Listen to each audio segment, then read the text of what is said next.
ரோமர் 8வது அதிகாரம் 15வது வசனத்துல தேவனுடைய வார்த்தை சொல்கிறது, அப்பா பிதாவே என்று கூப்பிட பண்ணுகிற புத்திர சுயார்த்தின் ஆவியை பெற்றோம் அப்படின்னு. இன்னைக்கு தேவன் நம்மளை கிறிஸ்துவுக்குள்ளாக வைத்து பார்க்கிறார். அப்ப தேவனால செய்ய முடிஞ்ச எல்லா காரியங்களையும் நம்மளால செய்ய முடியும். இயேசுவானவரே சொல்லி இருக்கிறாரு, என்னை விசுவாசிக்கிறோம் என்னிலும் பெரிதானவைகளை செய்வார் அப்படின்னு. அப்ப இயேசு இந்த பூமியில இருக்கும்போது என்னென்ன காரியங்கள்லாம் செய்தாரோ அதை விட மிகவும் அதிகமான மகிமையான காரியங்களை நம்மளாலையும் செய்ய முடியுங்க. பழைய ஏற்பாடு காலத்துல தேவனும் ஜனமும் அப்படிங்கிற உறவுல தான் இருந்தாங்க. அதனால அவங்க ஏதாவது பாவங்கள் செய்தாங்க அப்படின்னா அந்த பாவத்திற்கு தண்டனை அனுபவிச்சாங்க. ஆனா இன்னைக்கு நம்ம அப்படி கிடையாது. அப்பா பிள்ளை அப்படிங்கிற உறவுல இருக்கோம். தேவன் நம்மளை தண்டிக்கிறது கிடையாது. எப்படினாலும் வாழலாமா, என்ன பாவனாலும் செய்யலாமா அப்படின்னு கேட்குறீங்களா? கிடையவே கிடையாது. பாவம் செய்யணும்னா அந்த பாவத்திற்கு உண்டான விளைவுகள் நம்ம அனுபவிச்சே தீரணுங்க.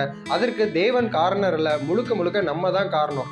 அதனால பாவ செயல்களில் நம்ம ஈடுபடாம வாழும் பொழுது நிச்சயமாகவே நம்ம தேவனுடைய ஆசீர்வாதத்தை பெற்று நன்மையை அனுபவிக்கிறவர்களா இருப்போம். கர்த்தர் நம்மை ஆசீர்வதிப்பாராக.